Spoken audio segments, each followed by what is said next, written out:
Jack, you have an amazing reputation. Some people have told me you're the best butcher in London. Is that true? I'm the best Irish butcher in Oxford, certainly. So tell me your story, Jack. Well, I left Tipperary in '97 and I went looking for a new challenge within the only thing I knew how to do, which was butchery. And so I went off to Brussels where I'd worked as a teenager and set up an Irish butcher shop there, and we imported nearly almost everything from Ireland.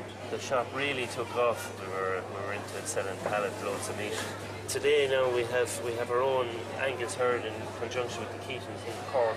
We'll have something like 3,000 head of Angus that are all fed on a very, very specific grain diet to kind of mimic the American grilling effect on beef, you know, the marbling, the intramuscular fat. That's what you're looking for, the marbling in the beef.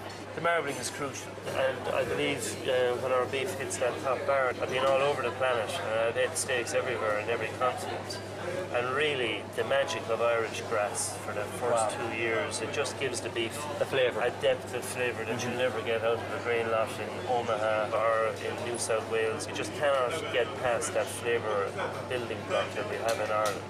And then for the last 150 days then we refine it by pumping in the high protein grain diet to push on the marbling that's really crucial for a proper grilling steak. You know, it's not necessary for oxtail or braising. It would be a waste to feed cattle like that. But we can get such a premium into the loin because of the marbling that, and then selling the burgers, about to be launched now in Ireland, grain-fed burgers, which are a whole different flavour profile. You've got a great counter, and I see you've got some very interesting cuts. Feather blade, like, that's really interesting. Feather blade is really interesting, and when that's taken apart, it becomes a flat iron steak.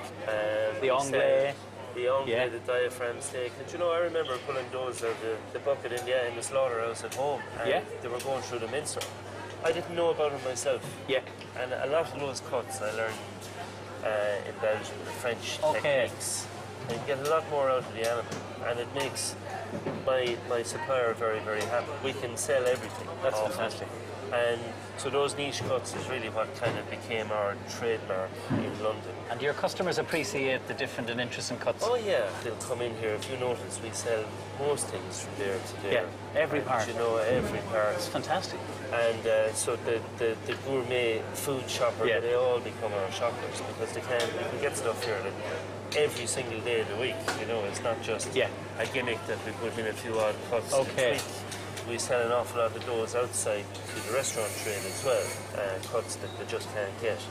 And cuts that won't particularly work off of grass-fed cattle alone, because if they're out in the field or up in the hills of Cavan, they'll be working a bit. Yeah, they'll be working a bit. And the weather probably doesn't help. But when they're in the shed and eating grain, and they're happy out there on dry bed. And you're very keen and passionate on the importance of the supply chain.